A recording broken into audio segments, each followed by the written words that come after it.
Hello दोस्तों, मेरा नाम है मीनाक्षी सिसोदिया।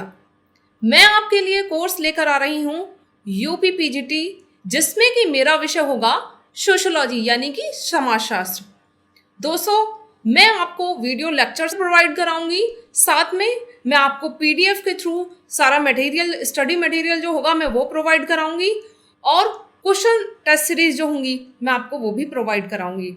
लेकिन दोस्तों, किसी भी कोर्स को शुरू करने से पहले हमें उसका सिलेबस जानना बहुत ही ज़रूरी है, तभी हमारा कोई भी एग्ज़ाम क्वालिफाई हो पाएगा।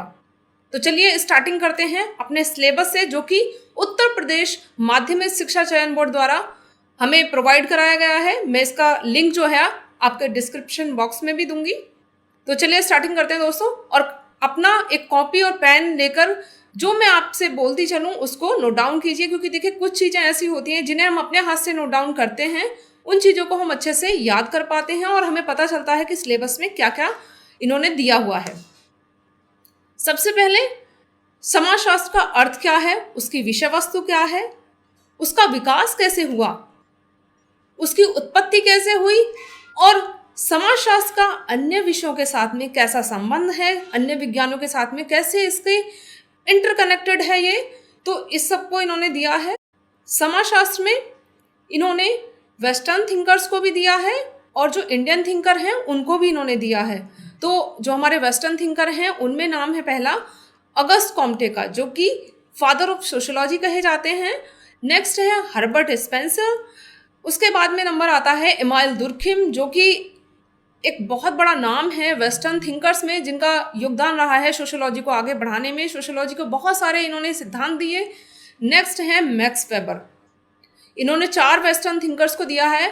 और आगे हम बात करें इंडियन थिंकर्स की, तो फर्स्ट हैं श्री अरविंदो, अगले हैं महात्मा गांधी, राधा कमल मुखर्जी और भगवान दास। 4 ही इंडियन थिंकर हैं और 4 ही वेस्टर्न थिंकर हैं। तो जब हम अपना कोर्स पढ़ेंगे तो हम इन्हें कंटिन्यू करते हुए अच्छे से इनका अध्ययन करेंगे। नेक्स्ट दिया हुआ है समाजशास्त्रीय सिद्धांतों की अंतःप्रवृत्तियां, प्रकार्यवाद, संघर्ष का सिद्धांत, सामाजिक विनिमय का सिद्धांत, प्रतीकात्मक अंतःक्रियावाद और प्रघटना शास्त्र। ये सारी जो थ्योरीज हैं इसके अंदर थिंकर्स भी हैं, तो मैं वो आपको वो भी समझाऊंगी और क्या इनका मीनिंग है, कैसे ये सारी थ्योरीज आई, मैं उन सबको भी आपको डिटेल में पढ़ाऊंगी। सामाजिक संस्थाएं कौन सी हैं, समाज में संस्थाएं जैसे कि परिवार है, धर्म है। इन्होंने विवाह को भी दिया है कि विवाह के टाइप्स कौन कौन से होते हैं, कैसे एक सोसाइटी में विवाह को कैसे प्रमुखता दी जाती है, कैसे जनसंख्या का विस्तार होता है, तो वो सब कुछ भी मैं आपको अध्ययन कराऊंगी। सामाजिक प्रक्रियाएं जो हैं, सहयोग है, संघर्ष है, और देखिए सामाजिक समूह दिया हुआ है, समिति है, संस्था है, समुदाय है, इनका कैसे डेवलपमेंट होता है और कैसे ये सोसाइटी के एक व्यवस्था को बनाए रखने में अपना योगदान देती हैं, ये सब कुछ हमारे सिलेबस में दिया हुआ है। हम बात करें संस्कृति की या सामाजिकरण की, किसी भी व्यक्ति का सामाजिकरण कैसे होता है, समाज में किस प्रकार एक व्यक्ति की भूमिका होती है, इस सब को भी सिलेबस में दिया हुआ है। समाज पर नियंत्रण कैसे किया जाए, समाज में परिवर्तन कैसे होते हैं। नेक्स्ट दिया हुआ है हिंदू सामाजिक संगठन कौन कौन से हैं, जैसे कि वर्ण आश्रम है, धर्म है, पुरुषार्थ है, संस्कार कौन कौन से हैं। देखिए ये बहुत इंपॉर्टेंट चीजें हैं कि संस्कार कौन कौन से हैं, नॉर्मली हम लोग नहीं पढ़ पाते हैं इन चीजों को, तो हमें यहाँ सिलेबस के थ्रू ये जानने को मिलेगा कि संस्कार हिंदू धर्म में कौन कौन से होते हैं। कर्म का सिद्धांत क्या है और किसने दिया, हिंदू विवाह कैसे संपन्न कराए जाते थे और आज प्रेजेंट में कैसे हिंदू विवाह का प्रचलन है, संयुक्त परिवार क्या है और मुस्लिमों में विवाह कैसे किए जाते हैं और वहां पर परिवार फैमिली कैसे होती हैं। नेक्स्ट हम बात करें जाति व्यवस्था की, समाज में किस प्रकार की जाति व्यवस्था थी, आज कैसे उन चीजों में परिवर्तन आया है, कैसे जाति व्यवस्था को एक सुरक्षित तरीके से आज समाज में एक नया रूप मिला है। जजमानी व्यवस्था क्या थी, क्या इसके पीछे रीजन थे जजमानी व्यवस्था के, नातेदारी संगठन कैसे हैं, नातेदार कौन कौन से होते हैं, अनुसूचित जाति कौन सी है, अनुसूचित जनजाति कौन सी हैं, और देखिए जो पिछड़ा वर्ग है उसको भी इसमें सम्मिलित किया गया है।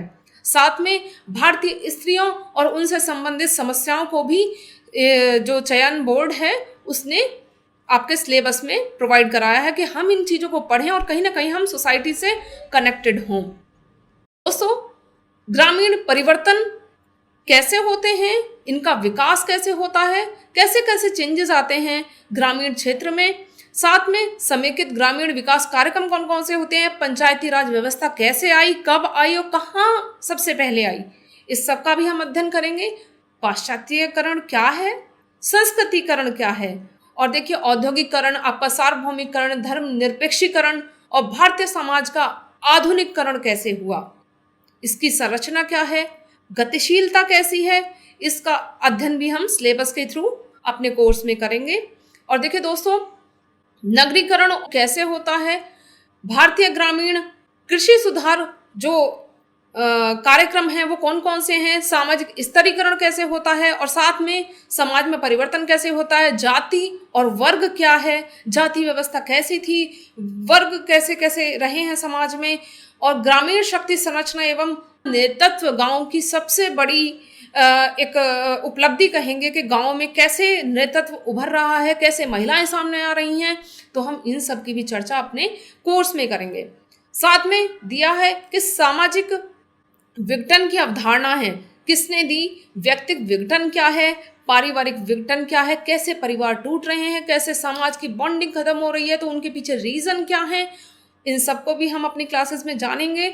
और देखिए अपराध कौन से हैं, मोस्ट इंपॉर्टेंट चीज है कि अपराध से क्वेश्चन जरूर बनते हैं कि अपराध कौन कौन से हैं, और बाल अपराध की अवधारणा किसने दी, बाल अपराध कितनी उम्र तक के बच्चे जो हैं वो बाल अपराधी के अंतर्गत आते हैं, उन सब का अध्ययन करेंगे। श्वेतवसन अपराध क्या है, इसकी अवधारणा किसने दी, और कारण और सुधार के उपाय क्या हैं कि हम इनको समाज से कैसे दूर कर सकते हैं। सामाजिक समस्याएं कौन कौन सी हैं, जैसे कि बेकारी की समस्या है, निर्धनता है। देखिए निर्धनता भी बहुत बड़ी समस्या है हमारे समाज की, जिससे कि एक समाज जो है वो डेवलपमेंट अपना नहीं कर पाता। और मादक द्रव्य व्यसन कौन कौन से होते हैं, एक समस्या है वेश्यावृत्ति, नेक्स्ट समस्या है भिक्षावृत्ति। देखिए छोटे छोटे बच्चे आपने देखे होंगे रोड पर भिक्षा मांगते हुए, और भिक्षा मांगने के कारण वो ना तो पढ़ पाते हैं और ना ही अपने भावी जीवन के लिए कुछ समाज में कर पाते हैं। जनसंख्या की समस्या और समाज कल्याण कार्यक्रम, जनसंख्या की समस्या पर हम विचार करेंगे कि जनसंख्या की समस्या कैसे दिन प्रतिदिन बढ़ रही है, और समाज कल्याण, समाज के लिए कल्याण कार्यक्रम कौन कौन से चलाए जा रहे हैं और किन किन कार्यक्रमों पर कार्य किया जा रहा है जो कि हमारे समाज के लिए बहुत ही महत्वपूर्ण भूमिका निभाएंगे। तो दोस्तों ये है हमारा सारा सिलेबस, आप इसको प्लीज नोट डाउन कीजिएगा, तो बहुत अच्छा रहेगा आपके लिए, जिससे आप हर एक पॉइंट को जानेंगे कि क्या हमारे सिलेबस में दिया हुआ है और क्या हमें पढ़ना है। दोस्तों मेरे साथ बने रहने के लिए मेरे चैनल को सब्सक्राइब कीजिएगा और बेल आइकन को दबाइएगा। धन्यवाद।